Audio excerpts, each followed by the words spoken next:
Right. రీసెంట్గా మహారాష్ట్ర ముఖ్యమంత్రి ఉప ముఖ్యమంత్రి అజిత్ పవార్ గారు చనిపోయిన తీరును ఏమంటారు సార్? అది ఆయనకు ఉన్నటువంటి రాజకీయ దోషాలా లేకపోతే ఏమంటారు? ఏం లేదు, ఆయనది మూడోసారి ఏలినాటి శని. జనరల్గా మూడోసారి ఏలినాటి శని మనము ఖచ్చితంగా డెత్ ఉంటుంది. అంటే మూడోసారి ఏలినాటి శని ఎవరికి వస్తుందో, జనరల్గా మూడోసారి ఏలినాటి శని ఎవరికి వస్తుంది అంటే 55 సంవత్సరాలు దాటిన మేషరాశి వాళ్ళందరికీ మూడోసారి ఏలినాటి శని. మూడోసారి. ఓకే. అట్లనే ఇప్పుడు 65 దాటినటువంటి మీనరాశి వాళ్ళందరికీ ఏలినాటి శని. అలాగే 69 సంవత్సరాలు దాటినటువంటి కుంభరాశి వాళ్ళందరికీ ఏలినాటి శని. ఓకే. సో ఇప్పుడు 57 కంప్లీట్ చేసుకున్న మిథున రాశి వాళ్ళందరికీ ఏలినాటి శని. ఓకే. సో జనరల్గా మూడోసారి ఏలినాటి శని అనేటువంటిది మనిషిని చంపుతుంది. అది రూల్, శాస్త్రం ఖచ్చితంగా చంపుతుంది. సో దాన్ని మనం అధిగమించాలి అంటే అపమృత్యు దోషాలు ఉంటాయి, దానికి పూజలు ఉంటాయి, చేసుకోవాలి. ఓకే. సో అజిత్ పవార్ గారిది మేషరాశి. ఓకే. సో ఆయనకు ఆల్రెడీ మూడోసారి ఏలినాటి శని స్టార్ట్ అయింది. సో దాని సందర్భంలో జరిగినటువంటి ఒక ఇన్సిడెంట్, జాతకపరమైనటువంటి అంశం. సరే టెక్నికల్గా ఏం జరిగింది, ఏం కథ అనేది మనకు అనవసరం. గొప్ప విషయం ఏంటంటే ఏ ఫ్లైట్ అయితే కూలిందో ఆ ఫ్లైట్ తెలుగు రాష్ట్రాలలో చాలా మంది సెలబ్రిటీలు వాడతారు. ఆ ఫ్లైట్ డబుల్ ఇంజన్ ఫ్లైట్ అది. ఓకే. అదే ఫ్లైట్ వాడతారు. నేను విఐపితో ట్రావెల్ చేస్తాను కాబట్టి నేను కూడా ఆ ఫ్లైట్ 2-3 సార్లు ట్రావెల్ చేసిన. ఓకే. సో చాలా మంది ఆ ఫ్లైట్ ఎక్కుతారు. మన తెలుగు రాష్ట్రాలకు వచ్చే ఫ్లైట్ కూడా అదే. బేగంపేట ఎయిర్పోర్ట్ నుండి చాలా మంది వాడే ఫ్లైట్ అది. అదే ఫ్లైట్ చాలా పెద్ద సెలబ్రిటీలు వాడతారు మన దగ్గర, సినిమా వాళ్ళు, పొలిటీషియన్లు రెగ్యులర్ గా వాడే ఫ్లైట్ అది. ఓకే. సో చాలా మంచి ఫ్లైట్ అది, చాలా మంచి ఫ్లైట్, ఫిట్ ఫ్లైట్. నేను కూడా 2-3 సార్లు ఎక్కిన. ఓకే. సో అది ఇంకా జాతకం. అది ఎందుకు జరిగింది అంటే జాతకం. ఇక ప్రతిసారి మనం ఎక్కేటప్పుడు, ఇప్పుడు రైలు యాక్సిడెంట్ అయిందని రైలు ఎక్కకుండా ఉండలేం కదా, అది ఆ వ్యక్తి జాతకాన్ని బేస్ చేసుకొని జరిగింది అంతవరకు. సో మీరు చాలా వరకు రీసెంట్గా మాట్లాడినారు, అంటే ఒక వ్యక్తి చనిపోయే టైం మనకు తెలుస్తుంది ఆ జాతకరీత్యా. నిజంగా ఒక వ్యక్తి ఎప్పుడు చనిపోతారో జాతకం చూసి చెప్పొచ్చు గురుగారు? 100% చెప్పొచ్చు. జాతకం టైం కరెక్ట్ ఉంటే చెప్పొచ్చు. అంటే పుట్టినటువంటి సమయము, పుట్టిన తేదీ ఉంటే. అంటే వయసులో చెప్పగలుగుతారా? వయసు ప్రకారం చెప్తారా? ఈ వయసు అంటే ఇప్పుడు ఎగ్జాంపుల్ 1955 ఫిబ్రవరి 25వ తారీఖు నాడు ఉదయం 5 గంటలకు ఒక వ్యక్తి పుట్టిండు అనేది మనకు తెలిస్తే ఆ వ్యక్తి జాతకాన్ని విశ్లేషించి ఈ వ్యక్తి కరెక్ట్గా 78 సంవత్సరాలు బతుకుతాడు. ఓకే. 78వ సంవత్సరంలో ఈ వ్యక్తి ఈ వ్యాధితో చనిపోతాడు. ఉదాహరణ పెద్ద పేగు అంటే కొలన్ క్యాన్సర్తో చనిపోతాడు, లేదా లివర్ క్యాన్సర్తో చనిపోతాడు, లేదా కార్డియాక్ అరెస్ట్ వల్ల చనిపోతాడు, లేదా బ్రెయిన్ స్ట్రోక్ వల్ల చనిపోతాడు, లేదా ప్రోస్టేట్ క్యాన్సర్ వల్ల చనిపోతాడు, లేదా కిడ్నీ ఫెయిల్యూర్ వల్ల చనిపోతాడు అనేది మనము ఖచ్చితంగా విశ్లేషించి చెప్పొచ్చు. ఓకే. పెట్ లవర్స్ ఉంటారు చాలా మంది. నేను కూడా చాలా వరకు పెంచుతూ ఉంటాను డాగ్స్ని. గతంలో 2 చనిపోయినాయి. ఒకటి చనిపోయిన తర్వాత ఇంకో దాన్ని తెచ్చుకున్నాం, అది చనిపోయిన తర్వాత ఇప్పుడు ఇంకొక దాన్ని తెచ్చుకున్నాం. సో మన కుక్కలు చనిపోతే మనుషులకు ఉన్న అటాచ్మెంట్ ఉంటుంది, చాలా రోజులు బాధపడుతుంటాం, బయటికి రాలేం. మీరు కూడా దాదాపు 7 కుక్కలు ఇక్కడ పెంచుతున్నారు. అంటే కుక్కలు చనిపోవడం దోషం అంటారా? ఆ కుక్కలు చనిపోతే బాధపడాలా లేకపోతే ఏవైనా వెళ్ళిపోయింది అనుకోవాలా? సో ఇది చాలా మంచి ప్రశ్న. ఇప్పుడు నేను ఇందాక మనం డిప్రెషన్ గురించి మాట్లాడుకున్నాం. అవును, ఇది కూడా ఆ బాపతే. ఇప్పుడు కుక్కను కుక్కగా చూడాలి అంతే. కుక్కను అది అటాచ్మెంట్ పెంచుకుంటుంది. అవును. సో కుక్క బేసిక్ లైఫ్ అనేది మనం తీసుకుంటే 12 ఏళ్ళ నుండి 14 ఏళ్ళు బతుకుతుంది ఒక కుక్క. ఎనీ బ్రీడ్ నువ్వు ఏదైనా తీసుకో, అది 14 ఏళ్ళు బతుకుతుంది. సో ఇక్కడ మనం ఎప్పుడు బాధపడతామంటే 14 ఏళ్ళ తర్వాత చనిపోయే కుక్క గురించి మనకు బాధ లేదు, అంటే అది ఫుల్ఫిల్ జీవించినట్టే. ఓకే. సో 4 ఏళ్ళకి చచ్చిపోయే కుక్క గురించి బాధ. ఓకే, అర్థమైందా? ఇప్పుడు నేను జనరల్గా కుక్కలకున్న గొప్పతనం ఏంటంటే యజమాని మీదికి రాబోయేటువంటి చెడును అవి తీసుకుంటాయి. ఓకే.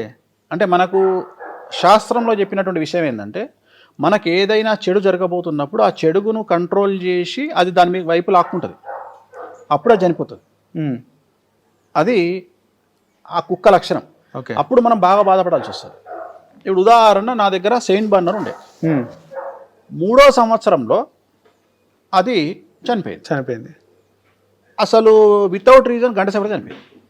ఓకే. అంటే ఈవెన్ డాక్టర్ పిలిచి టైం కూడా ఇవ్వలేదు. ఓకే. నాకు ఆ టైంలో చాలా పెద్ద ప్రాబ్లం వచ్చింది. సో నాకు అప్పుడు నేను రీసెర్చ్ చేసిన ఎందుకు చనిపోయింది కుక్క అంటే నాకు అర్థమైంది ఏంటంటే దీంట్లో ఈ శాస్త్రంలో ఎతికితే మనకు ఏదైనా కీడు జరగబోయేటప్పుడు ఆ కీడుని తప్పించడం కోసం మన దగ్గర ఉండే కుక్కలు చనిపోతాయి అని శాస్త్రం చెప్పింది. ఓకే. సో దాంట్లో భాగంగా ఇది చనిపోయింది. అంటే నాకు జరగాల్సిన కీడు నాకు తీసుకుంది. సో ఇక్కడ దాంతో అటాచ్మెంట్ చేసుకొని నేను డిప్రెషన్లోకి పోయి నేను టెన్షన్ పడడం అనేది పక్కన పెట్టి దాని మీద నాకు ప్రేమ ఇంకెక్కువ పెరిగింది. దాన్ని అట్లా కన్వర్ట్ చేసుకోవాలి మనం. కానీ మనం డిప్రెషన్ చేసుకొని అయ్యో దానికి ఏం చేసినా ఓకే, మళ్ళీ సేమ్ బ్రీడ్ ఇంకోటి తీసుకొచ్చిన, అది చచ్చిపోయినందుకు ఇంకో కుక్కను ఎక్కువ తెచ్చిన. అంటే నేను అనేది ఏంటంటే నేను అప్పుడు 5 ఉండే నా దగ్గర, ఇప్పుడు 9 ఉన్నాయి. అవును. నేను అనేది మనం చేసే విధానం, మనం దాన్ని ఎట్లా హ్యాండిల్ చేస్తున్నాం అనేది. నేను దాని గురించి బాధపడకుండా కూర్చోలే. నేను ఏం చేసినా ఓకే, ఒక్క కుక్కనే నాకు కీడుని ఇంత తీసుకుంటే, నేను నా 9 కుక్కలు పెట్టుకుంటే నా కీడు ఇంకెంత తీసుకుంటాయి? నీకు అర్థమైంది నా ఆలోచన? ఒక్క కుక్క నా కీడుని ఇంత తీసుకోగలిగినప్పుడు నేను 9 కుక్కలు పెట్టుకుంటే నా కీడుని ఇంకెంత తీసుకుంటా అంటే నాకు జరగబోయే నష్టాన్ని ఇంకెంత బ్యాలెన్స్ చేస్తాయి కుక్కలు. అందుకని నేను 9 కుక్కలు పెట్టేసాను. ఓకే. సో మనం ఆలోచించే విధానం, అంతేగాని దాన్ని పట్టుకొని మనం ఏడవడం వద్దు. ఉంటుంది, మన మనుషులు చచ్చిపోతేనే సాయంత్రం వరకు మర్చిపోతున్న రోజులు ఇప్పుడు ఇవి. సో వాటి గురించి అంత పెద్ద తీవ్రంగా ఆలోచించాల్సిన పని లేదు. వాటి ప్లేస్లో ఇంకో 2 కొత్తవి కొనుక్కొచ్చుకోండి, ఇంకో 2టికి ఫీడింగ్ చేయండి. సో మీకు చాలా మంచిది. అట్లనే రోడ్ల మీద కుక్కలకు పెట్టండి, ఫుడ్ పెట్టండి. ఫుడ్ పెట్టండి. 2026కు సంబంధించి మేషం నుంచి మీనం వరకు ఎలా ఉండబోతుంది గురువారం, ముఖ్యంగా మేషం నుంచి మొదలు? సో నేను ఓవరాల్గా చెప్పేస్తా. బేసిక్గా మేషరాశి నుండి మీనరాశి వరకు ఓవరాల్గా చెప్తా. సో 2026లో మేషరాశి కనుక తీసుకున్నట్టయితే మేషరాశి వారికి ఏలినాటి శని నడుస్తుంది. ఎవరైతే 27 సంవత్సరాలు 28 సంవత్సరాలు కంప్లీట్ చేసుకున్నారో వాళ్లకు 2వసారి ఏలినాటి శని. సో 2వసారి ఏలినాటి శనిలో తీవ్రమైనటువంటి సమస్యలు ఉంటాయి. సో న్యాయపరమైన ఇబ్బందులు, ఆర్థికపరమైన ఇబ్బందులు, ఆరోగ్యపరమైన ఇబ్బందులు, న్యాయపరమైన ఇబ్బందులు, తల్లిదండ్రుల్లో వాళ్ళకు ప్రాణగండం ఉండే అవకాశం ఉంటుంది. అలాగే వృషభ రాశి వారికి ఈ సంవత్సరం పట్టిందల్లా బంగారంగా ఉంటుంది, 100కి 100% పాజిటివ్గా ఉంది. అలాగే మిథున రాశి వారికి ఈ సంవత్సరం 100కి 100% పాజిటివ్గా ఉంది. శని గురువు అనుకూలంగా ఉన్నాడు. కర్కాటక రాశి వారికి 100కు 90% అనుకూలంగా ఉంది. గురువు వ్యయంలో ఉన్నాడు, కానీ శని అనుకూలంగా ఉన్నాడు. సో సింహరాశి వారికి అష్టమ శని నడుస్తుంది. చాలా సమస్యలు ఉంటాయి, ఆరోగ్యపరమైన ఇబ్బందులు ఉంటాయి, ఆపరేషన్లు జరిగే అవకాశం ఉంటుంది, తల్లిదండ్రుల్లో ఒకళ్ళకు ఆరోగ్యపరమైన ఇబ్బందులు ఉంటాయి, ఆర్థికపరమైన నష్టాలు ఉంటాయి. సో కన్యారాశి వారికి 90% అనుకూలంగా ఉంది, చాలా అనుకూలంగా ఉంది. కాకపోతే భార్యాభర్తల మధ్యన అండర్స్టాండింగ్ ప్రాబ్లమ్స్ ఉంటాయి. సో నెక్స్ట్ తులారాశి వారికి శని 6వ ఇంట్లో ఉన్నాడు, పెను సంచలనాలు జరిగే అవకాశం ఉంది. ఆర్థికంగా బాగున్నా, సామాజికంగా బాగున్నా ఏదో ఒక సంచలనం ఉండే అవకాశం ఉంది. సో అలాగే వృశ్చిక రాశి వారికి పూర్తి స్థాయిలో రాజయోగం ఉంది, 100కి 100% అనుకూలంగా ఉంది. ఉద్యోగపరంగా, విద్యార్థుల పరంగా, రాజకీయ పరంగా, సామాజికంగా అన్ని రంగాల వారికి అనుకూలంగా ఉంది. ధనుసు రాశి వారికి ఈ సంవత్సరం అర్ధాశ్రమ శని నడుస్తూ ఉంది. డబ్బులు ఎక్కువగా ఉండడం వల్ల మీకు సమస్యలు వస్తాయి ఇన్వెస్ట్మెంట్ రూపంలో, వాటి విషయంలో జాగ్రత్తలు తీసుకోండి. మకర రాశి వారికి అన్ని రంగాల వారికి అనుకూలంగా ఉంది. భార్యాభర్తల్లో గొడవలు లేదా ఎడబాటు అనేటువంటిది కనిపిస్తూ ఉంది. కుంభరాశి వారికి ఏలినాటి శని చివరి స్టేజ్లో ఉంది. వాహన ప్రమాదాలు ఉంటాయి, న్యాయపరమైన చిక్కులు, కుటుంబంలో కలహాలు, ఆరోగ్యపరమైన ఇబ్బందులు ఉండేటువంటి అవకాశం ఉంది.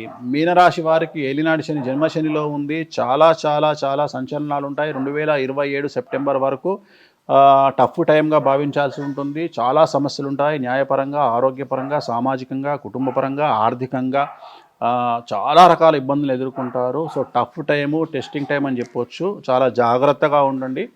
సో ఓవరాల్గా మనకు కొన్ని రాశులు పాజిటివ్గాను, కొన్ని రాశులు నెగిటివ్గాను ఉన్నటువంటి సంవత్సరము, పరాభవన సంవత్సరం కాబట్టి జాగ్రత్తగా ఉండండి. వాటికి సంబంధించినటువంటి రెమెడీస్ని తీసుకోండి, ఆనందంగా గడపండి. రైట్ గురుగారు, ధన్యవాదాలు. ఓం నమో వెంకటేశాయ.